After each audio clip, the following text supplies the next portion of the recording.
Hello dear student, जैसा कि हम लोग केमिस्ट्री पीजीटी के लिए क्लास कर रहे हैं। 2 दिन से क्लास थोड़ा ऑफ था क्योंकि आउट ऑफ स्टेशन चले गए थे और आज थोड़ा तबीयत भी डाउन था, और फिर भी सोचे क्लास ले ही लेते हैं। चलिए हम लोग स्टार्ट कर रहे हैं। जैसा कि हम लोग पढ़े थे क्रिस्टल डिफेक्ट के बारे में। क्रिस्टल डिफेक्ट के बारे में बताए थे कि जैसे 1 डायमेंशनल में, 2 डायमेंशनल में हो जाता, 3 डायमेंशनल में भी होता है।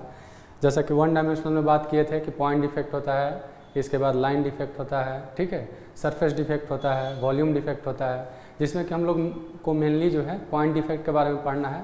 पॉइंट डिफेक्ट के बारे में आप लोग को याद होगा कि पॉइंट डिफेक्ट के बारे में हम लोग 3-4 टाइप में पढ़े थे, जिसमें स्टोइकियोमेट्री, नॉन स्टोइकियोमेट्री, ठीक है। इसी तरह से हम लोग जो स्टोइकियोमेट्री डिफेक्ट है उसमें देखे थे, ठीक है। क्या क्या देखे थे? फ्रैंकल डिफेक्ट और शॉर्टकी डिफेक्ट। तो चलिए उसी को शुरुआत करते हैं और थोड़ा सा आगे हम लोग बढ़ते हैं, ठीक है। चलिए आप लोग रिवीजन करते रहिएगा। क्या है, एक बार पढ़ लेने के बाद ऐसा नहीं है कि वो परमानेंट मेमोरी में सेट होने वाला है। स्टार्टिंग में आप जो पढ़ते हैं वो प्राइमरी मेमोरी में रहता है, बार बार अगेन एंड अगेन जब उसको पढ़ते हैं तो वो सेकेंडरी मेमोरी में चला जाता है, जो आपके लिए काफ़ी लॉन्ग टाइम के लिए वो बना रहता है। तो इसलिए बार बार जो है प्रैक्टिस करते रहना है, ठीक है, बार बार पढ़ते रहना है, चीज़ों को देखते रहना है। चलिए हम लोग स्टार्ट करते हैं क्रिस्टल डिफेक्ट के बारे में। क्रिस्टल डिफेक्ट, ठीक है।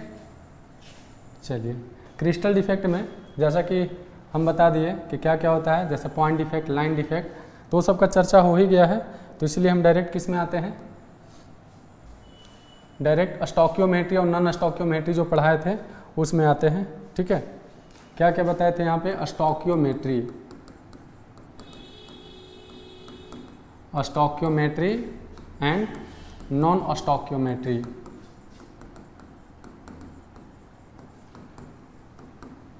नॉन स्टोइकियोमेट्रिक डिफेक्ट, ठीक है। तो स्टोइकियोमेट्रिक डिफेक्ट में हम लोग क्या देख लिए थे? हम लोग 2 चीज़ के बारे में स्टडी किए थे। पहला क्या था? Schottky defect, Schottky defect short में ही लिख देते हैं, और दूसरा फ्रैंकल डिफेक्ट, ठीक है। ये दोनों के बारे में हम लोग को चर्चा हो गया था।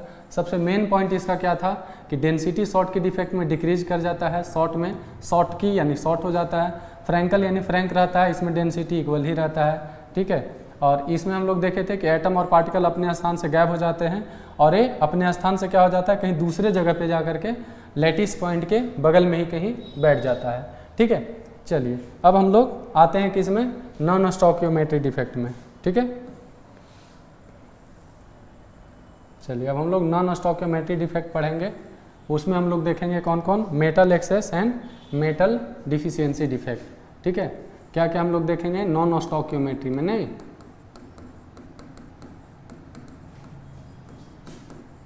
नॉन स्टोइकियोमेट्रिक डिफेक्ट, ठीक है। नॉन स्टोइकियोमेट्री में क्या क्या देखेंगे? हम लोग देखेंगे metal access defect, metal access defect, और सेकेंड क्या देखेंगे? Metal deficiency defect, metal deficiency defect, ठीक है। चलिए अब हम लोग बात करते हैं। सबसे पहले नाम से ही देखिए क्लियर है, काफ़ी इंपॉर्टेंट है, इससे न्यूमेरिकल भी बनता है, ठीक है, जो कि अभी हम लोग चर्चा करेंगे। मेटल एक्सेस डिफेक्ट का क्या मतलब है? मेटल एक्सेस डिफेक्ट का मतलब है मेटल ज़्यादा हो जाए। एक्सेस डिफेक्ट से ही लग रहा है कि मेटल क्या हो जाए? ज़्यादा हो जाए। सेकेंड केस में क्या नाम लग रहा है? मेटल डिफिशियंसी डिफेक्ट, यानी मेटल क्या होता है? कम हो जाता है। चलिए मेटल ज़्यादा होने का क्या मतलब है? चलिए हम यहाँ एग्जाम्पल लेकर के समझ जाते हैं, ठीक है। जैसे सपोज करिए यहाँ पे, जैसे सपोज करिए कि मेटल जो है, एक और ले लेते हैं, ठीक है, ठीक है। जैसे सपोज करिए इसमें मेटल है, पॉजिटिव वाला है, ठीक है, ये बीच बीच में क्या है? पॉजिटिव वाला है, ऐसे, और फिर निगेटिव वाला हम लोग मान लेते हैं, ठीक है।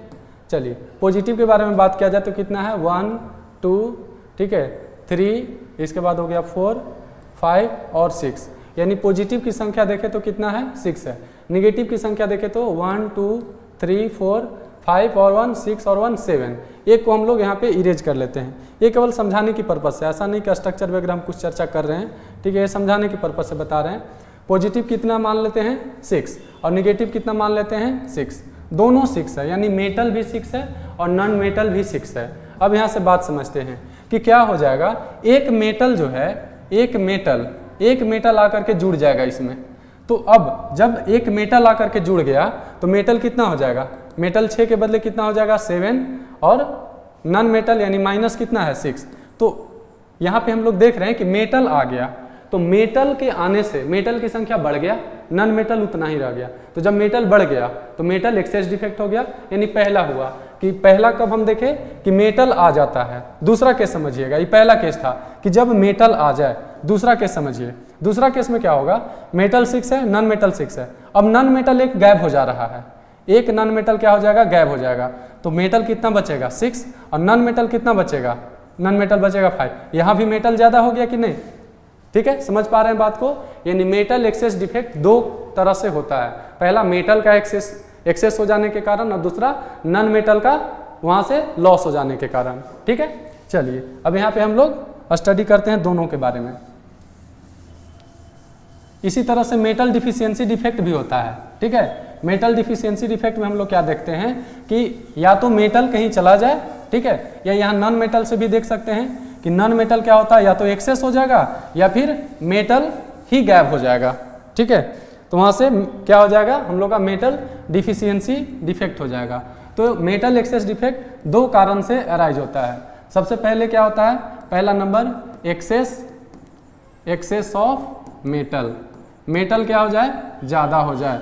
दूसरा क्या है, दूसरा हम लोग कह सकते हैं डिफिशियंसी ऑफ, हम लोग कह सकते हैं नॉन मेटल। ठीक है, तो दो कारण से अराइज होता है, पहला एक्सेस ऑफ मेटल और दूसरा डिफिशियंसी ऑफ नॉन मेटल। दूसरा इसी तरह से मेटल डिफिशियंसी डिफेक्ट में हम लोग देखेंगे कि ये भी दो तरह से होता है। ठीक है, पहला क्या हो जाता है, एक्सेस ऑफ नॉन मेटल। ठीक है, और दूसरा क्या हो जाएगा, यानी नॉन मेटल जब बढ़ेगा तो मेटल डिफिशियंसी डिफेक्ट होगा, तो एक्सेस ऑफ नॉन मेटल, और दूसरा क्या कह सकते हैं यहाँ पे कि लॉस ऑफ मेटल। ठीक है, यहाँ पे मेटल क्या हो जाएगा, लॉस हो जाएगा। यानी ये भी दो तरह से, जैसे पहला एग्जांपल हम लेकर के समझे कि मेटल बढ़ेगा कब, जब एक्स्ट्रा मेटल आ जाए या फिर एक नॉन मेटल गायब हो जाए। तो दोनों केस में ये चीज अराइज होता है। तो ये भी हम लोग दो पढ़ लिए। ठीक है, अब यहाँ पे हम लोग मेटल एक्सेस डिफेक्ट में समझते हैं। ठीक है, मेटल एक्सेस डिफेक्ट का डिफिनेशन यहीं पे है कि मेटल क्या हो जाए, एक्स्ट्रा हो जाए। अब ये दो तरह से अराइज होता है। चलिए एक हम लोग समझते हैं कि मेटल एक्सेस डिफेक्ट में क्या होता है। जैसे इसमें बात करते हैं, क्रिस्टल के बारे में बात करते हैं। इस क्रिस्टल से समझ में आएगा, हम लोग NaCl के बारे में बात करते हैं। NaCl, ये प्लस माइनस हो गया। ठीक है, इसी तरह से प्लस हो गया, फिर माइनस हो गया, प्लस हो गया, माइनस हो गया, प्लस हो गया, माइनस हो गया, प्लस हो गया। ठीक है, यहाँ बात को बहुत ध्यान से समझने की ज़रूरत है। ठीक है, जहाँ भी प्लस है सोडियम समझना है, जहाँ भी माइनस है वहाँ क्या समझना, क्लोरीन समझना है। लिख ही देते हैं। ठीक है, क्या है, क्लोरीन है, फिर क्या है, सोडियम है। चलिए थोड़ा फ्रेश बनाते हैं ना, ये फिगर को समझिएगा, फिगर से ही सारा कहानी होने वाला है। एक बात, एक ही पॉइंट में सारा याद हो जाएगा।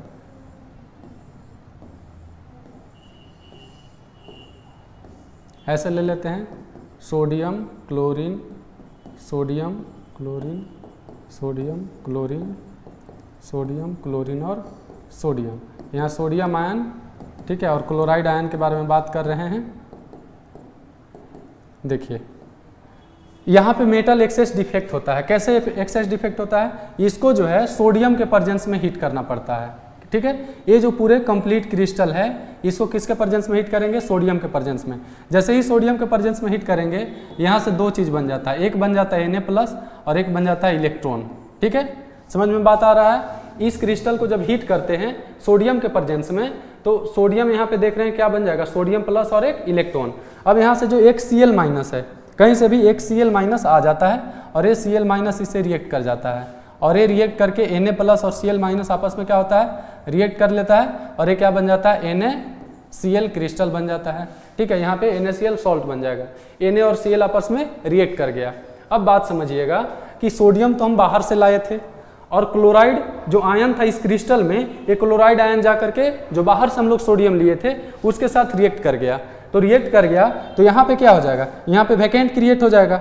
ठीक है, यहाँ पे अगर हम लोग बात करें समझिएगा बात को, यहाँ से क्लोरीन क्या हो गया है, यहाँ से क्लोरीन गायब हो गया है, यहाँ से क्लोरीन चला गया वहाँ पे, ठीक है। सोडियम जो एक्स्ट्रा लिए थे यहाँ से क्लोराइड चला गया, तो यहाँ तो खाली हो गया, तो खाली हो जाने से वैकेंट स्पेस क्रिएट हो गया, ठीक है। अब क्या होता है कि यहाँ से जो क्लोरीन, यहाँ से जो इलेक्ट्रॉन है, एक इलेक्ट्रॉन दिख रहा है एक्स्ट्रा, ये जो इलेक्ट्रॉन है यहाँ पे आकर के फिक्स्ड हो जाता है, ठीक है। ये जो इलेक्ट्रॉन है यहाँ पे आ जाता है।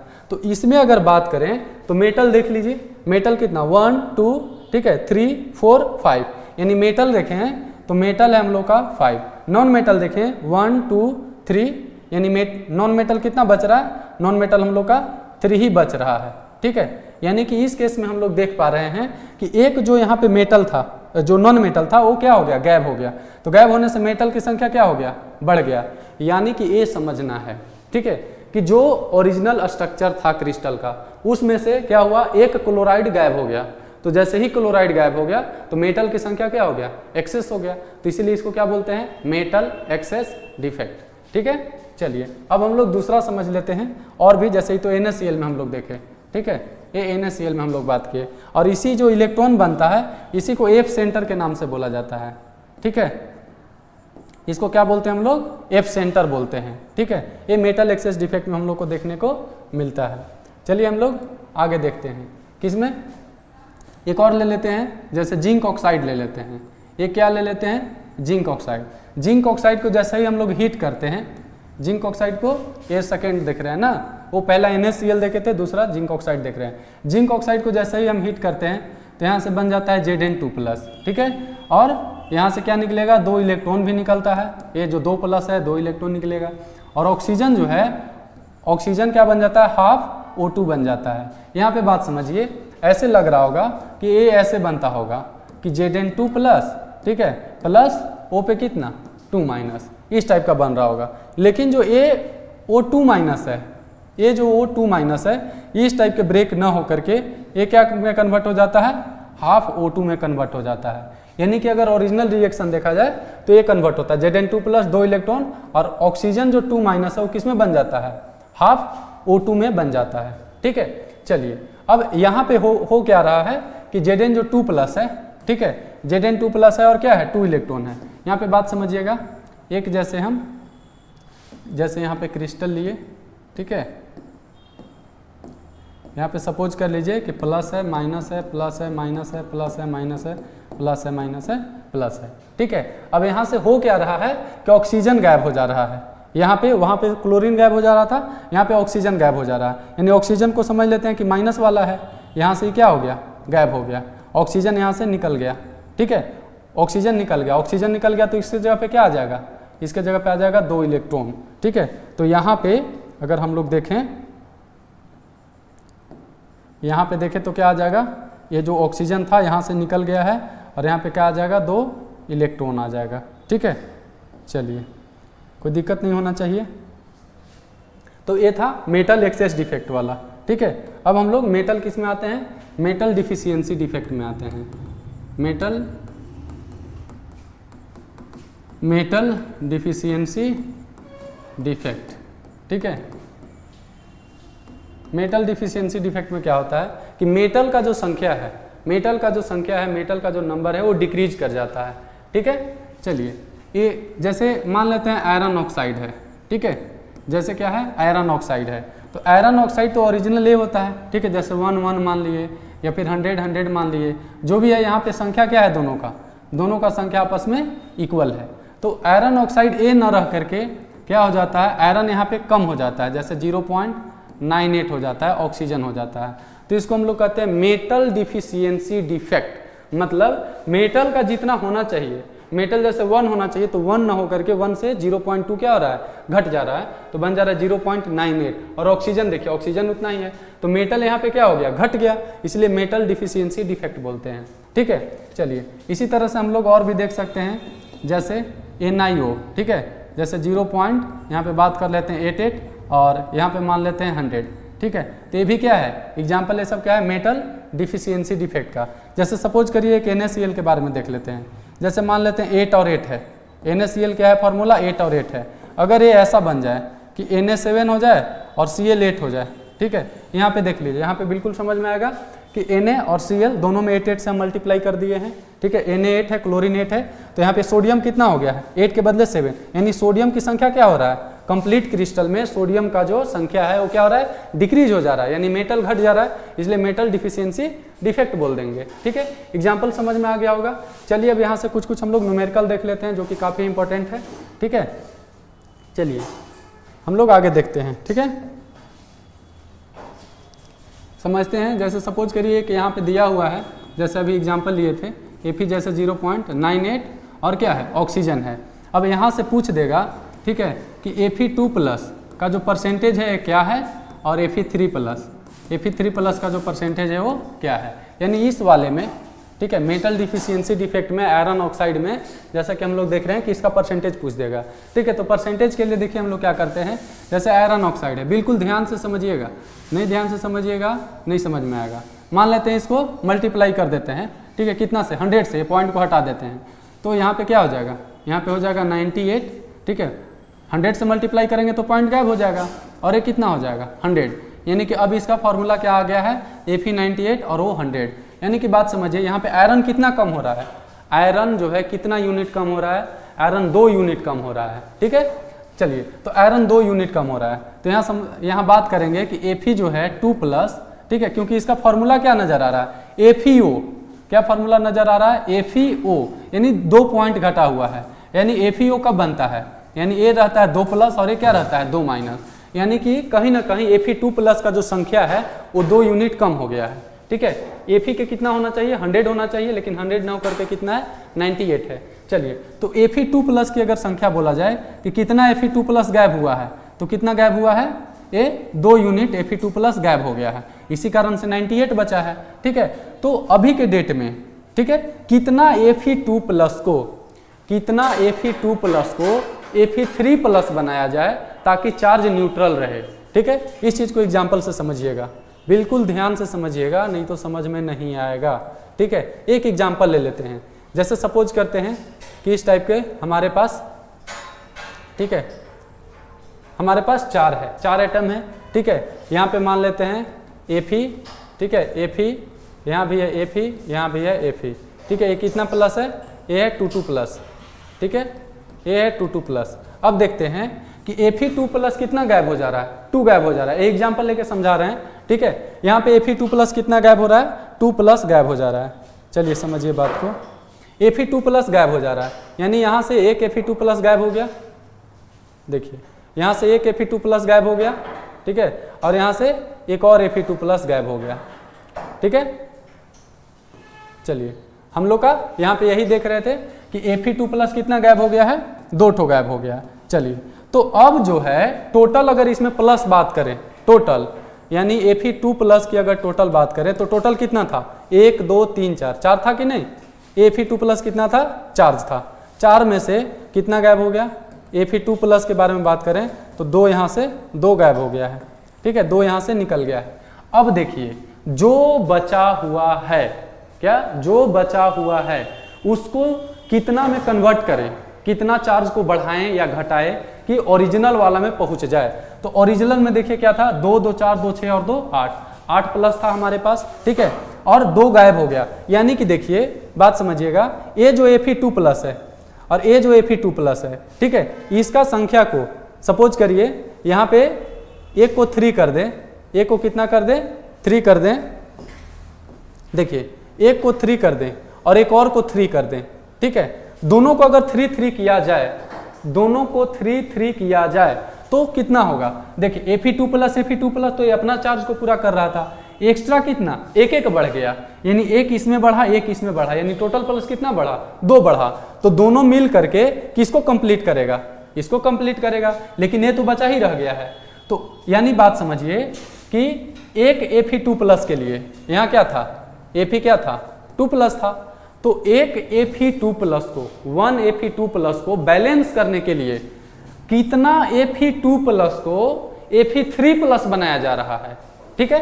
तो एक Fe2 को बैलेंस करने के लिए 2 ठो जो पहले से Fe2+ था उसको 3+ बना दिया गया, ठीक है। चलिए इस बात को 2-3 बार सुनिएगा, समझ में आ जाएगा बात, ठीक है। अब यहीं से हम लोग यहाँ कहानी देखते हैं, ठीक है। चलिए Fe2+ को अब हमारे पास Fe2+ बचा हुआ है, यानी कि Fe2+ को ठीक है क्या बनाना है, Fe3+। तो यहाँ पे जैसा हम समझे कि एक Fe2+ को बैलेंस करने के लिए कितना Fe2+ लाना होगा, 2 ठो Fe जो है हम लोग को 3+ लाना होगा। एक Fe2+ के लिए कितना लाना होगा, 2 Fe3+ लाना होगा। जैसे यहाँ पे देख रहे हैं कि एक Fe2+ के लिए 2 ठो को Fe2+ को Fe3+ में कन्वर्ट करने की जरूरत है। चलिए तो Fe2+, 1 Fe2+ बराबर कितना, 2 Fe3+। तो टोटल कितना यहाँ पे हम लोग देख रहे हैं कि कितना डिक्रीज हुआ है, 2। तो 2 Fe2+ के लिए कितना, 2 Fe2+ के लिए कितना, एक के लिए 2, तो 2 के लिए कितना, 4 Fe3+।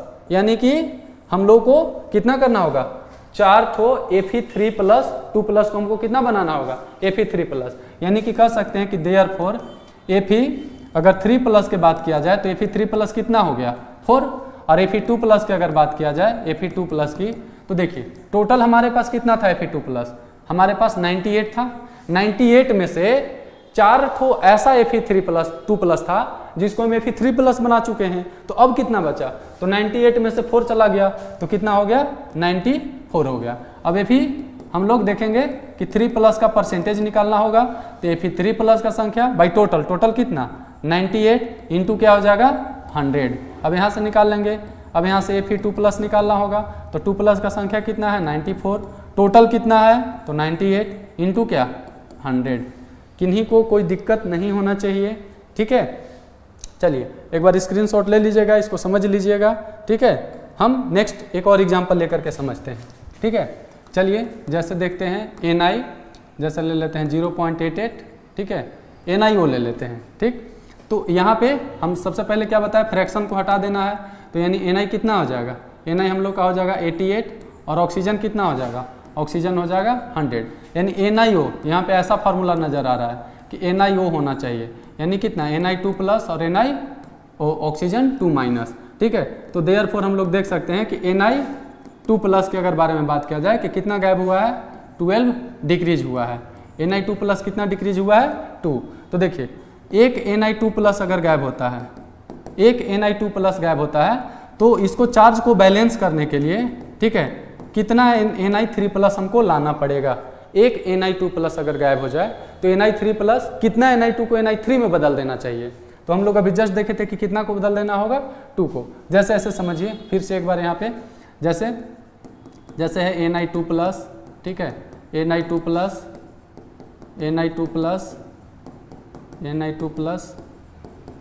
Na2+ और Na2+, ऐसा है। अब चलिए यहाँ पे कितना, एक Na2+ को गायब कर देते हैं। एक जो Na2+ है इसको यहाँ से निकाल दिए, Na2+ निकल गया। अब जितना Na2+ बचा है, ठीक है, इसको Na3+ में बदल करके जो निकला है उसको बैलेंस कर देना है। यानी कि जो Na2+ निकल गया उसको बैलेंस करना है। तो देखिए कितना को बदलना पड़ेगा, देखिए एक ये जो Na2+ है, 2 ठो जो Na2+ है, ये तो अपना पोजीशन रखे हुए है, अपने जगह पे ही है। तो एक के लिए यानी बैलेंस कितना करना है, 2+ को, 2+ यानी कि देखिए अगर इसको 3 कर दिया जाए, जब 3 कर दें और इसको भी 3 कर दें, ठीक है, तो ये जो 2+ था, 2+ में एक प्लस को A बैलेंस किया, एक प्लस को A बैलेंस किया। इसीलिए कह रहे हैं जब एक Na2+ निकलता है तो 2 ठो 2+ को क्या में बदल देना होगा, 3+ में बदल देना होगा, ताकि जो कंप्लीट चार्ज है वो बैलेंस रहे, ठीक है। तो यहाँ से हम लोग देखेंगे एक Na2+ के लिए कितना, 2 Na3+। तो Na2+ कितना गायब हुआ है, 12 गायब हुआ है। तो 12 Na2+ के लिए कितना करना होगा, 12 के लिए, एक के लिए 2, तो 12 के लिए 24 Na3+, ठीक है। चलिए इससे न्यूमेरिकल आपको देखने को मिलेगा, इसलिए इसको बहुत ध्यान से समझ लेना है, ठीक है। चलिए देयरफॉर हम लोग बात करेंगे कि Na3+ का संख्या बात करेंगे। Na3+ कितना हम लोग को जरूरत है, 24, ठीक है। और Na2+ के अगर बारे में बात किया जाए तो टोटल कितना था, टोटल था 88, हमारे पास 88 क्या था, Na2+ था। तो 88 में से 24 Na2+ को क्या कर दिए हैं, 3+ में बदल दिए, तो बचा कितना, तो 88 में से 24 माइनस कर लेंगे, 8 में से 4 जाएगा, 4 बच गया, और 8 में से 2 गया, कितना बच जाएगा, 6 बच जाएगा। अब यहाँ पे परसेंटेज निकाल देंगे। देयरफॉर Na3+ का अगर परसेंटेज देखा जाए तो Na3+ कितना हो जाएगा, 24 है, बाई टोटल कितना है, टोटल ऐड कर लेंगे, टोटल है यहाँ पे 88, इंटू क्या होगा 100, ठीक है। अब Na2+ के बारे में बात करेंगे, ठीक है। Na2+ कितना है 64 है, टोटल कितना है 88 है, इंटू 100 है। चलिए यहाँ से हम लोग का परसेंटेज निकल गया, ठीक है। तो इस टाइप के जो क्वेश्चन है, ठीक है, वो मेटल एक्सेस और मेटल डिफिशियंसी डिफेक्ट दोनों से आते हैं, तो इसको ध्यान में रख लेना है, ठीक है। आप लोग बोले तो 1-2 एग्जाम्पल और हम देख ले, ठीक है। चलिए 1-2 एग्जाम्पल और हम लोग देखते हैं, यहाँ तक इन्हीं को कोई दिक्कत नहीं होना चाहिए। चलिए एक और एग्जाम्पल देख लेते हैं, जैसे NaCl ले लेते हैं, ठीक है। तो NaCl कितना था, जैसे 88 था, ठीक है। यहाँ पे सपोज कर लेते हैं कि Na बच गया है 7 और Cl कितना हो गया है हम लोग का 8 हो गया है, ठीक है। तो यहाँ से अगर बात करेंगे, ठीक है, कि सोडियम के बारे में, तो सोडियम कितना डिक्रीज हो गया है, तो टोटल 1 डिक्रीज हो गया है, ठीक है। सोडियम कितना हो गया है डिक्रीज, सोडियम हम लोग का 1 डिक्रीज हो गया है, ठीक है। तो यहाँ पे बात करेंगे, इसके लिए निकालना है, ठीक है। तो Na+ के अगर बारे में बात करें तो कितना कम हो गया है हम लोग का 1 कम हो गया है, ठीक है। एक Na+ क्या हो गया यहाँ पे, एक Na+ कम हो गया है। चलिए अब यहाँ पे बात करते हैं Cl का तो यहाँ पे चर्चा है नहीं, ठीक है। अब Na+ को गायब हुआ तो यहाँ पे देखिए बैलेंस करने के लिए, देखिए जैसे NaCl हम लोग लिए हैं, ठीक है। तो सोडियम और क्लोरीन, तो एक सोडियम प्लस को क्या बदल लेना होगा, सोडियम 2+ में बदल देना होगा, ठीक है। ऐसे देखिए यहाँ पे अगर देखा जाए तो Na2+ क्या होता है, ये तो अनस्टेबल होता है, सोडियम प्लस ही होता है। लेकिन इस केस में हम लोग समझेंगे कि सोडियम पे कितना है 2+ है, एक और इलेक्ट्रॉन हाई एनर्जी दे करके एक और इलेक्ट्रॉन को रिलीज कर दिया गया है, ठीक है। तो Na+1 है। अब देखिए Na+1 है तो एक Na+ को बैलेंस करने के लिए कितना Na2+ लाना होगा, कितना लाना होगा, 2 Na2+ लाना होगा, ठीक है। जैसे यहाँ पे एक एग्जांपल देख लेते हैं, जैसे Na+, ऐसा मान लेते हैं, इतना है। अब एक Na+ यहाँ से निकल जा रहा है, एक Na+ निकल गया, तो एक Na+ को बैलेंस करने के लिए कितना 2+ लाना होगा, 2 नहीं बल्कि देखिए एक Na+ को बैलेंस करने के लिए, एक चार्ज को बैलेंस करने के लिए एक ही Na+ को क्या कर देना होगा, 2+ कर देना होगा। बात समझ में आ रहा है, एक Na+ को बैलेंस करने के लिए कितना चाहिए, एक ही Na2+ करना होगा। तो यहाँ 2 नहीं बल्कि कितना हो जाएगा हम लोग का, 2 नहीं बल्कि हो जाएगा 1, ठीक है। चलिए यहाँ से कितना हो गया, एक Na+ को करने के लिए कितना कर लेंगे हम लोग, एक सोडियम 2+ को कर देना होगा, यानी Na2+ के अगर बारे में बात किया जाए, ठीक है, कि Na2+ कितना है, चलिए Na2+ की संख्या अगर बात किया जाए तो Na2+ की संख्या कितना हो जाएगा 1 हो जाएगा, और Na+ की संख्या कितना बचेगा, तो टोटल था 7 में से एक कन्वर्ट हो गया है Na2+ में, तो बचा कितना हम लोग के पास बच गया 6। देयरफॉर Na2+ का परसेंटेज पूछा जाए तो कितना हो जाएगा 1/7 × 100, ठीक है। और Na+ के बारे में बात किया जाए तो 6/7 × 100, ठीक है। किन्हीं को कोई दिक्कत नहीं होना चाहिए। चलिए अब हम लोग आगे देखते हैं, ठीक है। आगे किस में आते हैं, मेटल डिफिशियंसी डिफेक्ट में, ठीक है। मेटल एक्सेस और मेटल डिफिशियंसी दोनों के बारे में चर्चा कर दिए। अब हम लोग देखते हैं इम्प्यूरिटी डिफेक्ट के बारे में, ठीक है। इम्प्यूरिटी डिफेक्ट, चलिए इम्प्यूरिटी डिफेक्ट में देखिए क्या होता है, जैसे एक क्रिस्टल हम लोग ले लेते हैं, ठीक है, जैसे Na+Cl-, Na+Cl-, ठीक है। और ले लेते हैं, एक और बढ़ाते हैं,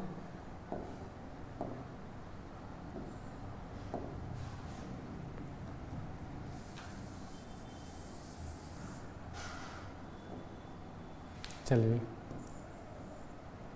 Cl- और क्या Na+, ठीक है।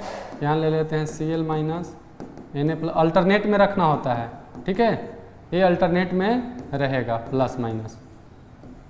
ये फिगर से ही समझ में आ जाएगा, ज़्यादा इसमें सोचने की बात नहीं है। इम्प्यूरिटी से नाम से ही क्लियर हो जा रहा होगा कि क्या रहता है, इम्प्योर रहता है। इम्प्यूरिटी का क्या मतलब है इम्प्यूरिटी का मतलब प्योर नहीं होना, इम्प्योर हो जाना। जैसे देखिए अभी ये NaCl है ना, जैसे ही इसको हीट करते हैं किसके SrCl2 के प्रेजेंस में, SrCl2 के प्रेजेंस में जैसे ही हीट करेंगे तो यहाँ से क्या हो जाता है कि जो सोडियम है वो अपने जो एक्चुअल जो इसका स्थान है वो एक्चुअल स्थान से गायब हो जाता है। ठीक है, देखिए SrCl2 से जब हीट करते हैं तो यहाँ से 2 ठो सोडियम, कोई भी मान लेते हैं 2 सोडियम, जैसे एक A सोडियम हो गया, ठीक है, और एक A सोडियम हो गया। ये 2 सोडियम अपने स्थान से गायब हो जा रहा है। ये जो 2 सोडियम है, ठीक है, यहाँ से क्या बन के निकल जा रहा है 2NaCl। ठीक है, चलिए 2NaCl क्या हो जा रहा है, यहाँ से 2 ठो NaCl बन के निकल जा रहा है। तो यहाँ बच क्या रहा है, यहाँ क्या बचेगा, देखिए यहाँ से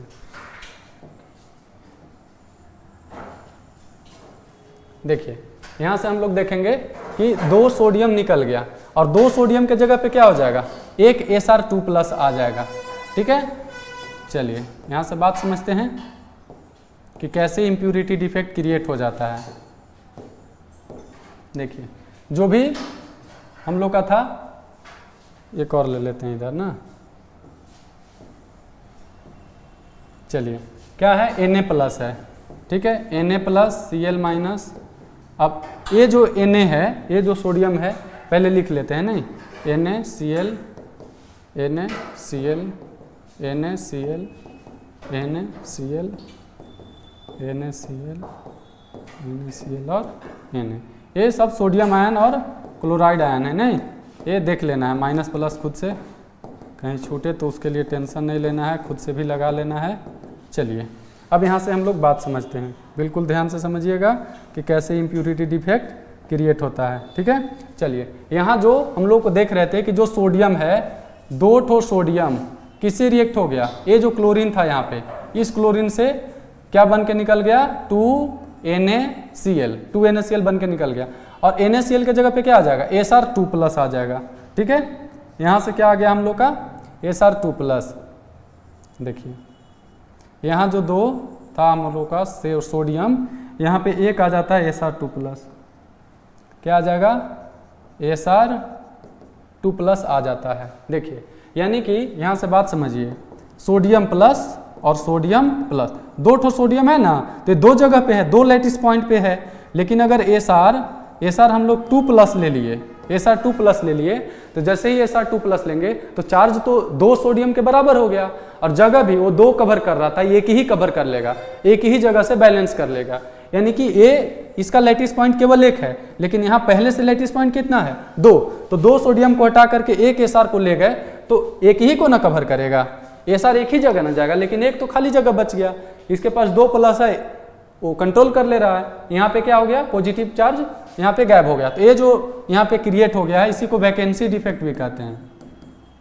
ठीक है, ये वैकेंट स्पेस क्रिएट हो गया। ठीक है, क्या हो गया, वैकेंट स्पेस क्रिएट हो गया। ठीक है, और इसी को हम लोग क्या कहते हैं, इम्प्यूरिटी डिफेक्ट। ये जो हम लोग का बना, ये इम्प्यूरिटी डिफेक्ट हुआ। इम्प्योर हो गया कि नहीं, इम्प्योर कैसे हुआ, हर जगह सोडियम क्लोरीन था, लेकिन एक जगह क्या हो गया हम लोग का Sr आ गया। ठीक है, इसलिए ये इम्प्यूरिटी डिफेक्ट हुआ। तो इम्प्यूरिटी डिफेक्ट में हम लोग क्या समझे कि जब कोई भी एक क्रिस्टल में एक चार्ज वहाँ से निकलता है, 1 या 2 चार्ज जो भी निकलता है, उसके जगह पे कोई इम्प्योर आ जाता है। इम्प्योर आने के बाद वैकेंट स्पेस क्रिएट कर जाता है। ठीक है, और वो इम्प्यूरिटी भी बना देता है, दोनों काम कर लेता है। चलिए यहाँ से क्लियर हो गया होगा। अब हम लोग यहाँ से वैकेंसी डिफेक्ट के बारे में यहाँ से देखिए, वैकेंसी परसेंटेज भी पूछ देता है। ठीक है, कि वैकेंसी, ठीक है, वैकेंसी परसेंट या वैकेंट परसेंट, ठीक है, कितना होगा। ठीक है, वैकेंट परसेंट अगर इसमें पूछा जाए तो यहाँ से बात समझिएगा कि एक सोडियम, ठीक है, एक सोडियम गायब हो रहा है और Sr कितना आ जा रहा है, Sr2+ आ जा रहा है। ठीक है, यहाँ पे 2 सोडियम के लिए कितना Sr2+ आ जा रहा है, 1 आ जा रहा है। यानी कि टोटल अगर बात किया जाए, आगे देखते हैं इसका ना इक्वेशन, इसका न्यूमेरिकल आप लोग इसको स्क्रीनशॉट वगैरह ले लीजिएगा, इसका न्यूमेरिकल हम लोग आगे देखते हैं। ठीक है, जैसे मान लेते हैं Na6Cl6 है। ठीक है, और यहाँ पे हम लोग को पूछ रहा है वैकेंट, ठीक है, वैकेंट परसेंट इक्वल टू वाट, ठीक है, वैकेंट परसेंट यहाँ से पूछ रहा है। तो हम लोग देख रहे हैं कि Na6Cl6 के जगह पे क्या बन जाता है हम लोग का, Na4Cl6 बन जाता है, और साथ में 2 सोडियम के बदले 2 जो सोडियम प्लस था इसके बदले कितना आ जाता है, एक Sr2+ आ जाता है, ठीक है। तो वैकेंसी अगर पूछा जाए तो वैकेंट स्पेस देखेंगे, वैकेंट स्पेस कितना वैकेंट स्पेस खाली हुआ था, देखिए 2 के लिए, यहीं से समझ लीजिए, फिगर बनाने की जरूरी नहीं है, 2 सोडियम के लिए कितना Sr2+ आ जा रहा है, 2 सोडियम के लिए कितना Sr2+, 1, तो एक खाली ही बच गया ना। जैसे 2 सीट है यहाँ पे 2 सीट में एक ही Sr2+ आ गया और एक ही सीट से दोनों को कंट्रोल, तो ये तो वैकेंट ही बच गया। तो वैकेंट कितना है, 1, वैकेंट कितना बच गया, 1 बच गया, वैकेंट स्पेस कितना बच गया, 1, और टोटल कितना था, टोटल अगर साइट पूछा जाए, टोटल साइट कितना है, तो टोटल 6 सोडियम का और 6 क्लोराइड का, यानी टोटल 6 और 6 कितना, 12, ऐसा जगह जो है, जो साइट था वो कितना था, टोटल 12 था। ये काउंट करके नहीं लिख रहे हैं, ऐसे ही समझाने के लिए। टोटल कितना था, 6 सोडियम का 6 क्लोराइड का, यानी टोटल साइट था 12 और वैकेंट स्पेस कितना हो गया, 1, इसलिए वैकेंसी या वैकेंट परसेंट बराबर, ठीक है, वैकेंट परसेंट निकालेंगे तो कितना है, वैकेंट 1, और टोटल साइट कितना है, 12 इंटू क्या हो गया, 100। यहाँ से वैकेंट परसेंट भी निकालते हैं, ठीक है। यहाँ से क्वेश्चन वैकेंसी परसेंटेज का भी आता है, तो हम लोग देख लेंगे कि कितना के बदले कितना आ रहा है, ठीक है। जैसे ऐसे समझ लीजिए, एक और एग्जांपल यहाँ पे दे देते हैं, ठीक है। जैसे मान लेते हैं कि NaCl है, ठीक है, NaCl के जगह पे हम लोग का क्या आ जाता है, AlCl3 आ जाता है, क्या आ जाता है, AlCl3 आ जाता है। तो देखिए 1 सोडियम, ठीक है, 3 सोडियम, 3 अगर हम लोग सोडियम लेते हैं तो 3 सोडियम के बदले एक ही एल्यूमिनियम काफ़ी है, क्यों, क्योंकि सोडियम पे प्लस होता है और एल्यूमिनियम पे कितना हो जाता है, 3+ हो जाता है, यानी जो 3 सोडियम 3 जगह बैठ के काम कर रहा था उसके जगह एक ही एल्यूमिनियम जो है वो तीनों का काम संभाल लेगा। तो वैकेंसी कितना हो गया, टोटल 3 था, एल्यूमिनियम एक ही पे न रहेगा तो 2 तो खाली बच गया। तो यहाँ से अगर बात करें तो वैकेंसी परसेंटेज के लिए तो वैकेंट स्पेस कितना यहाँ पे बच गया, वैकेंट स्पेस 2 बच गया, और टोटल की अगर बात करेंगे, ठीक है, टोटल अगर सोडियम क्लोराइड मान लेते हैं कि ये लैटिस बना रहा था, सपोज कर लीजिए 6 ही 6 का बना रहा था, ठीक है, Na6 था और Cl6 था, तो टोटल कितना हो गया, 12। तो परसेंटेज नहीं निकाल लेंगे, परसेंटेज कैसे निकल जाएगा यहाँ पे, 2/12 इंटू 100, समझ में आ रहा होगा बात। वैकेंट परसेंट कैसे निकालेंगे, 2/12 इंटू 100, 2/12 इंटू 100, एक इसके लिए निकल जाएगा अगर सोडियम क्लोराइड के जगह पे क्या आ जाए, एल्यूमिनियम आ जाए। चलिए ऐसे ही बहुत सारा क्वेश्चन हम लोग देख सकते हैं, ठीक है। अब हम लोग नेक्स्ट में आते हैं, चलिए हम लोग थोड़ा सा जो इम्प्यूरिटी डिफेक्ट हम लोग देखे थे, ठीक है, इम्प्यूरिटी डिफेक्ट के आगे हम लोग जब चलते हैं तो यहाँ पे 2 तरह का होता है, जैसे N टाइप और P टाइप, ठीक है। तो N टाइप और P टाइप के देखने के पहले, यानी इसको हम लोग इलेक्ट्रिकल प्रॉपर्टीज भी कहते हैं, क्या बोलते हैं, electrical properties of crystalline solid, या फिर हम लोग क्या बोल सकते हैं, सॉलिड, ठीक है। तो यहाँ पे देखिए पहले एक valence band and conduction band के बारे में समझते हैं। ये क्या है, वैलेंस बैंड, ठीक है, और एक है CB को क्या कहते हैं, कंडक्शन बैंड, ठीक है। जैसे सपोज करिए एक ले लेते हैं एल्यूमिनियम पे कितना है, 13, ऐसे लिखते हैं 1s2 2s2 2p6 3s कितना 13 लिखना है, 2 2 4 6 10 और 2 12 और 3p कितना हो जाएगा, 1 हो गया, ठीक है। यहाँ पे देखिए एक A बच गया, 3p तो हो गया, ठीक है। 3p के बाद यहाँ पे क्या बच जाता है, जैसे 3d हो गया, ठीक है, 4s हो गया, ठीक है, 4p हो गया, ये सब क्या है इसमें बचा हुआ रहता है। ऐसे हम लोग एल्यूमिनियम के देखेंगे तो 3 के लिए क्या बचेगा, 3d ही बचेगा, लेकिन जब और लार्जर हम लोग लेंगे तो ऐसे चलते चलेगा, ठीक है। तो एक यहाँ पे जो ऑर्बिटल हैं वो भरे हुए हैं और यहाँ पे क्या है, वैकेंट है। तो यहाँ से इलेक्ट्रॉन जो है वो क्या होता है, एनर्जी गेन करके और जो है जंप मारता है किसमें, हायर एनर्जी लेवल में, ठीक है। तो यहीं से इलेक्ट्रिक करंट फ्लो करता है। यहीं पे हम लोग बात करेंगे 2 चीज़ के बारे में, ठीक है, कि अगर यहाँ पे हम लोग ले लें इस टाइप के यहाँ पे क्या रहता है, ओवरलैपिंग करता है, ओवरलैपिंग बैंड भी इसको कहते हैं। ऐसे एक हम लोग ए वाला जो है इसको हम लोग क्या बोलेंगे, हम लोग इसको बोलेंगे वैलेंस बैंड, ठीक है, क्या बोलेंगे, कंडक्शन बैंड, क्या बोलते हैं, कंडक्शन बैंड। और एक को क्या कहते हैं, वैलेंस बैंड, ठीक है। और यहाँ पे क्या कहेंगे, इनर्जी गैप, इनर्जी गैप, ठीक है। इनर्जी गैप को हम लोग क्या कहते हैं, फॉरबिडन इनर्जी गैप भी कहते हैं, ठीक है,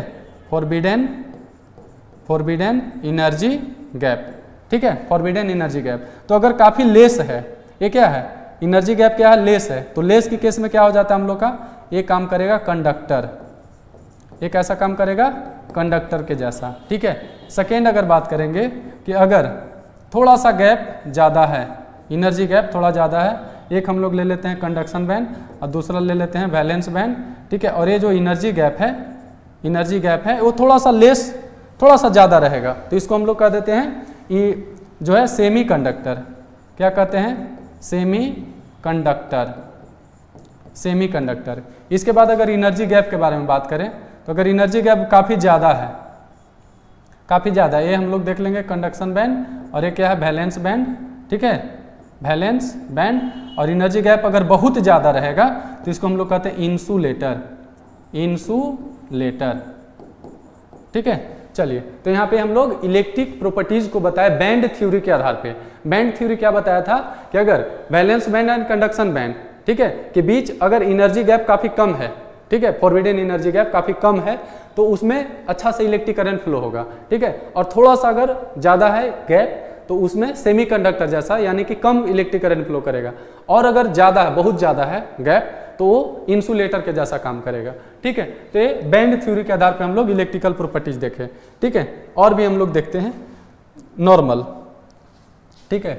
इसमें हम लोग बात करेंगे जैसे कंडक्टर के बारे में, ठीक है, कंडक्टर के बारे में। तो कंडक्टर क्या होता है, जो इलेक्ट्रिक करंट को फ्लो कर देता है उसको हम लोग कंडक्टर बोलते हैं। इसका जो कंडक्टेंस होता है, कंडक्टेंस जो होता है, ठीक है, conductance 10 to the power 4 to 10 to the power 7 पर ओम पर मीटर के बीच होता है। किसका, कंडक्टर के। एग्जाम्पल में अगर सबसे अच्छा कंडक्टर बोला जाए तो Ag हो गया, Cu हो गया, Al हो गया, etc, ठीक है।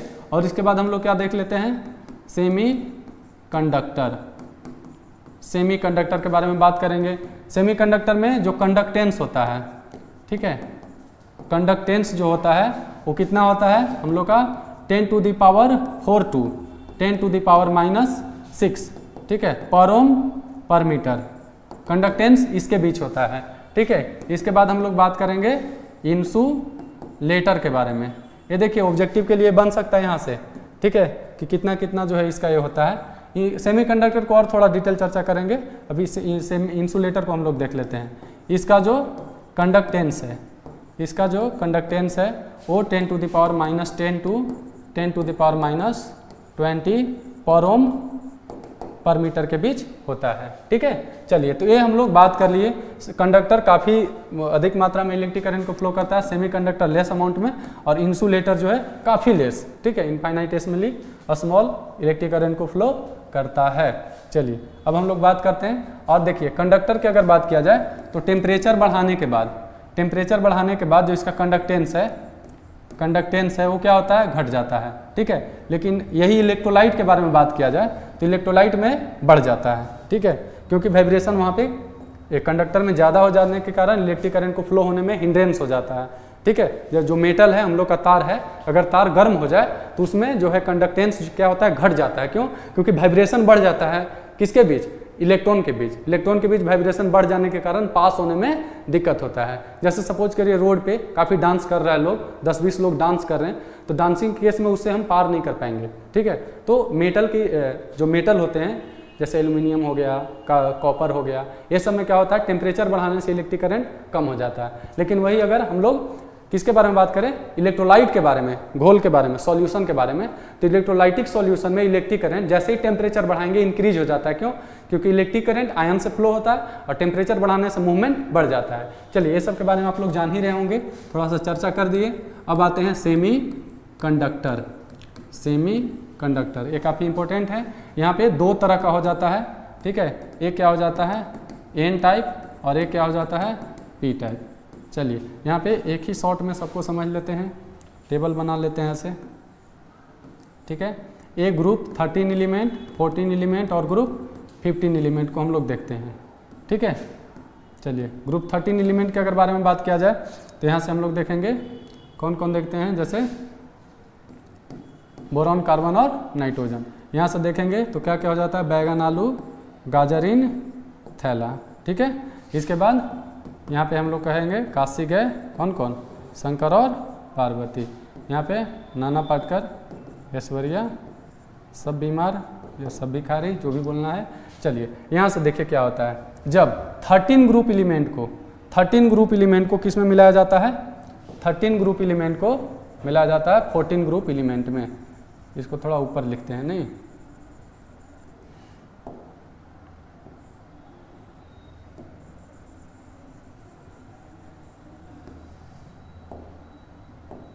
चलिए यहाँ पे हम लोग दो की चर्चा करेंगे।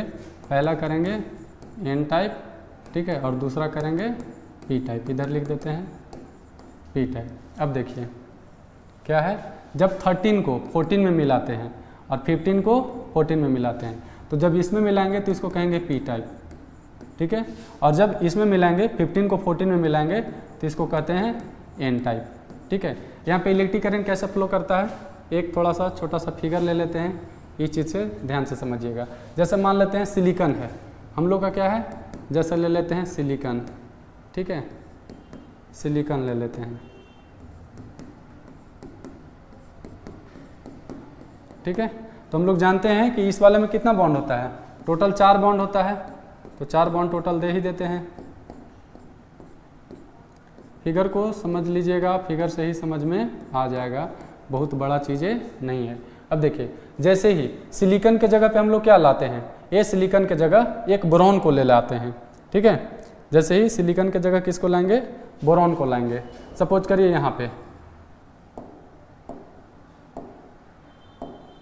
चलिए सिलिकॉन के जगह किसको ले आते हैं, बोरॉन को ले आते हैं। यहाँ पे किसको ले आए, बोरॉन को ले आए, ठीक है। और जैसे ही सिलिकॉन के जगह हम लोग बोरॉन को लाएंगे, बोरॉन को लाने के बाद क्या होगा, बोरॉन हम जानते हैं कि कितना बॉन्ड बनाता है टोटल, आउटर मोस्ट शेल में इसका 3 इलेक्ट्रॉन होता है, तो 3 इलेक्ट्रॉन होता है तो बॉन्डिंग भी तो 3 ही बनाएगा ना, बॉन्डिंग भी कितना बनाएगा, 3 ही बनाएगा, 3 बनाएगा, ठीक है। तो यहाँ से हम लोग देखते हैं कि कैसे 3 बनाएगा। देखिए यहाँ जो है ए बॉन्ड यहाँ नहीं बनाएगा, ठीक है।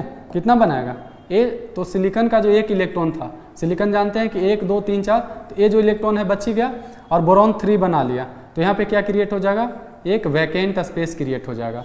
और ये वैकेंट स्पेस क्रिएट होने के कारण क्या होगा, जैसे ए इलेक्ट्रॉन कभी यहाँ आ जाएगा, ठीक है, फिर जब ए इलेक्ट्रॉन आया तो उसी तरह से ए मूवमेंट हो जाता है, ए कभी यहाँ आ जाएगा। यहाँ पे देखिए बीच में इलेक्ट्रॉन बन गया, जो कि उसको बनना नहीं चाहिए था, ठीक है।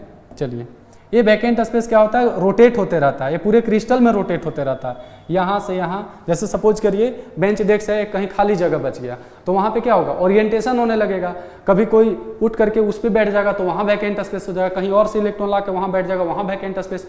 तो एक वैकेंट स्पेस क्या होता रहता है, पूरे क्रिस्टल में रोटेट होने लगता है। तो इसमें क्या होता है, ये वैकेंट स्पेस पॉजिटिव चार्ज के जैसा बिहेव करता है।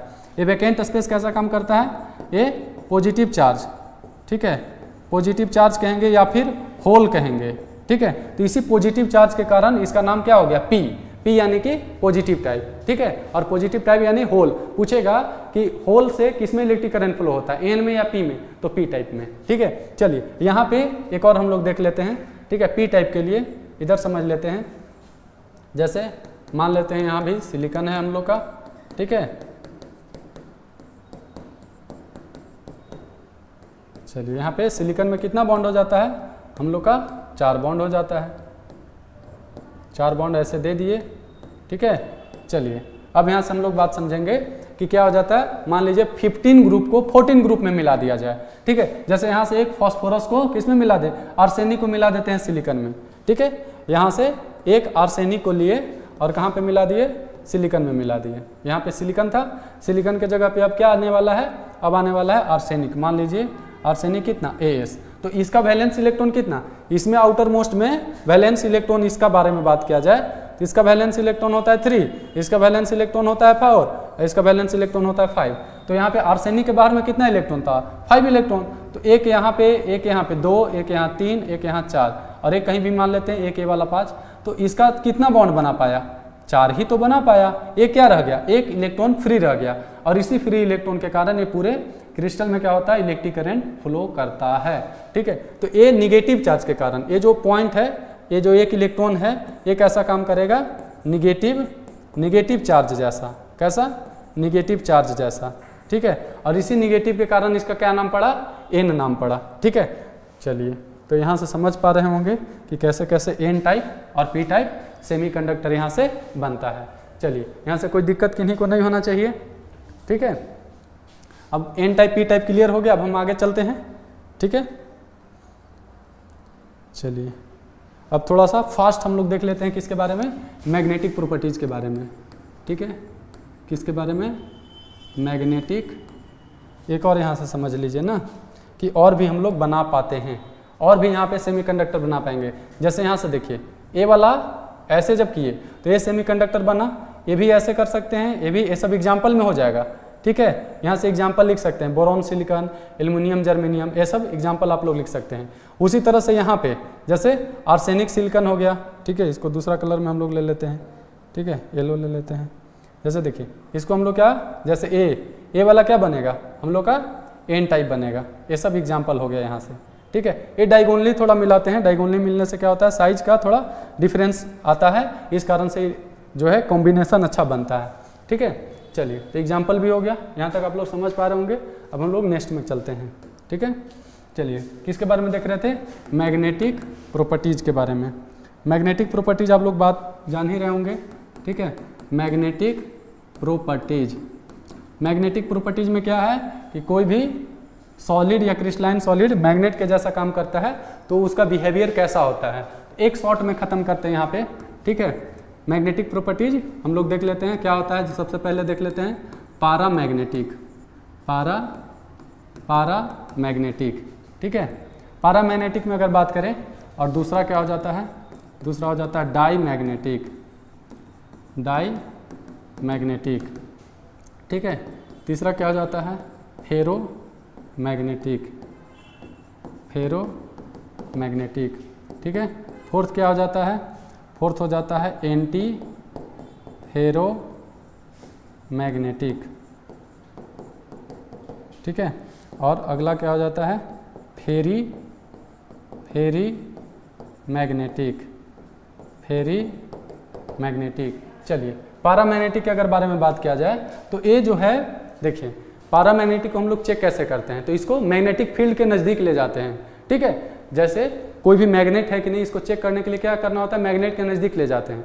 मैग्नेट के नज़दीक ले जाने के बाद देखते हैं कि वो रिपेल कर रहा है या अट्रैक्ट कर रहा है, या वीकली रिपेल कर रहा है या स्ट्रांगली अट्रैक्ट करता है। उसके हिसाब से हम किसी भी सॉलिड का मैग्नेटिक प्रॉपर्टीज़ के बारे में क्या कर सकते हैं, बता सकते हैं। ठीक है, चलिए तो जब कोई भी मटेरियल को जब मैग्नेट के पास ले जाते हैं, ठीक है, मैग्नेट के पास ले जाने के बाद क्या होगा, वीकली अट्रैक्ट करेगा, वीकली अट्रैक्ट, स्ट्रांगली नहीं, वीकली अट्रैक्ट करेगा, तो उसको हम लोग क्या कहेंगे, पारामैग्नेटिक। डाईमैग्नेटिक किसको कहेंगे, जब वीकली रिपेल करेगा, ऐसा नहीं कि पूरा स्ट्रांगली, वीकली जब रिपेल करेगा धीरे धीरे, तो उसको हम लोग डाईमैग्नेटिक कहते हैं। इसके बाद फेरोमैग्नेटिक, जब स्ट्रांगली अट्रैक्ट कर लेगा तो उसको हम लोग फेरोमैग्नेटिक कहते हैं। उसी तरह से एंटी फेरोमैग्नेटिक और फेरी मैग्नेटिक भी हम लोग देखेंगे कि कैसे इसका हम लोग देखेंगे कि डोमेन के हिसाब से, अपोजिट स्पिन के हिसाब से मैग्नेटिक प्रॉपर्टीज इसमें काम करता है। ठीक है, तो फेरोमैग्नेटिक और ये दोनों जस्ट अपोजिट बिहेव करता है। फेरी मैग्नेटिक में हम लोग देखेंगे कि इसमें स्पिन का वेरिएशंस के कारण थोड़ा बहुत मैग्नेटिक नेचर दिखाता है। चलिए पारामैग्नेटिक के बारे में हम लोग देखेंगे कि इसको क्या लिखेंगे, वीकली। ठीक है, वीकली रिपेल, वीकली अट्रैक्ट। ठीक है, क्या होगा, वीकली अट्रैक्ट होगा, नहीं weakly attract, weakly attracted by M field लिख देते हैं। एम फील्ड यानी कि क्या, मैग्नेटिक फील्ड, समझ में आ रहा होगा। ठीक है, वीकली अट्रैक्टेड बाय किसके बाद, मैग्नेटिक फील्ड के द्वारा। ठीक है, एग्जाम्पल अगर इसमें देखेंगे तो इसका एग्जाम्पल इंपॉर्टेंट है। जैसे हम लोग बात कर लेंगे किसके बारे में, ऑक्सीजन के बारे में। ठीक है, पारामैग्नेटिक में। ठीक है, और इसी तरह से हम लोग बात कर लेंगे जैसे क्रोमियम 3+ हो गया। ठीक है, आयरन 3+ हो गया। ठीक है, Cu2+ हो गया। ठीक है, ETC। कुछ एग्जाम्पल ध्यान में रखिएगा। ठीक है, 1-2 नंबर में पूछ सकता है। डाईमैग्नेटिक के अगर बारे में बात करेंगे तो जस्ट क्या होता है, यहाँ पे वीकली क्या होता है, रिपेल्ड, वीकली रिपेल्ड बाय किसके द्वारा, एम फील्ड, मैग्नेटिक फील्ड, ठीक है, वीकली रिपेल्ड बाय किसके द्वारा, मैग्नेटिक फील्ड के द्वारा, ठीक है। इसका अगर एग्जांपल देखा जाए तो जैसे हो जाएगा N2H2O, ठीक है, NaCl, ठीक है। इसी तरह से हम लोग बेंजीन को भी देख सकते हैं, C6H6, ठीक है, ETC। ये सब क्या हो जाएगा हम लोग का डाई मैग्नेटिक मटेरियल। फेरोमैग्नेटिक के बारे में बात करेंगे तो स्ट्रांगली क्या होगा, strongly attracted by magnetic field, ठीक है, ठीक है। चलिए अब इसी में हम लोग देखेंगे कि इससे क्या बनता है, permanent magnet, permanent magnet, permanent magnet बनता है। ये बहुत इंपॉर्टेंट क्वेश्चन है कि परमानेंट मैग्नेट बनाने के लिए किसका यूज किया जाता है, ठीक है, इस तीनों पांचों मटेरियल में से किसका, तो फेरोमैग्नेटिक सब्सटेंस को से हम लोग परमानेंट मैग्नेट बनाते हैं, ठीक है। इस बात को बिल्कुल ध्यान में रखिएगा, क्वेश्चन पूछे हुए हैं, ठीक है। इसका अगर एग्जाम्पल हम लोग देख लें, ठीक है, तो जैसे आयरन हो गया, कोबाल्ट हो गया, निकेल हो गया, ठीक है, ETC हो गया, ये सब मटेरियल से क्या बना जाता है, परमानेंट मैग्नेट बनाया जाता है और ये फेरोमैग्नेटिक में आ जाता है। एंटी फेरोमैग्नेटिक में देखिएगा, इसका हम लोग इसी में एक और बात कर लेते हैं, ठीक है। ये जो फेरोमैग्नेटिक है इसमें अगर बात किया जाए, जैसे ऐसे वाला में बात करते हैं कि सपोज करिए इलेक्ट्रॉन है, तो इसका जो स्पिनिंग होता है वो सेम डायरेक्शन में हो जाता है, क्या रहेगा, सेम डायरेक्शन में स्पिन रहेगा।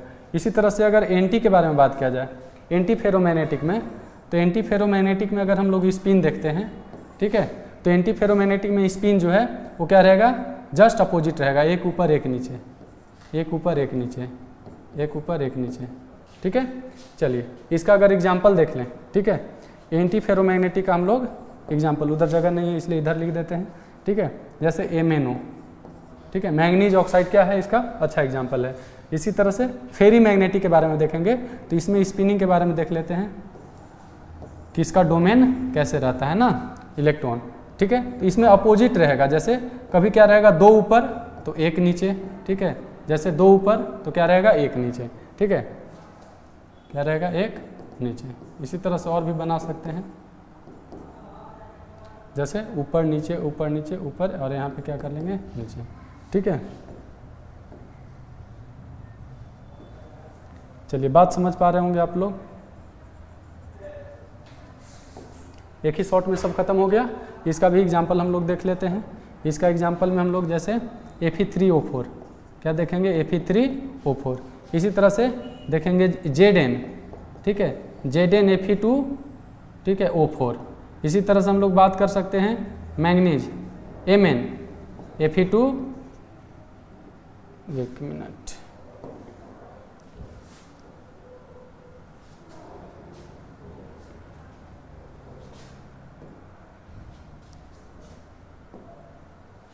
ठीक है, Mn यहाँ नहीं लिखते हैं यार, इधर लिख देते हैं साइड में कहीं,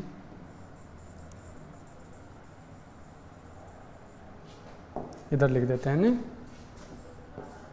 इसका एग्जांपल और क्या लिख सकते हैं, Mn Fe2O4, ठीक है। तो ये सब कुछ कुछ एग्जांपल हैं, इसको ध्यान में रखिएगा।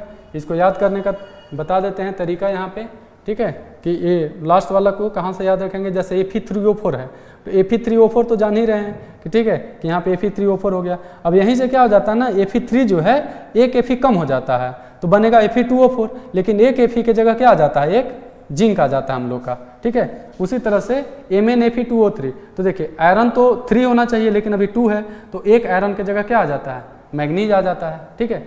चलिए तो इस तरह से हम लोग क्या खत्म कर लिए, मैग्नेटिक प्रॉपर्टीज को खत्म कर लिए, ठीक है।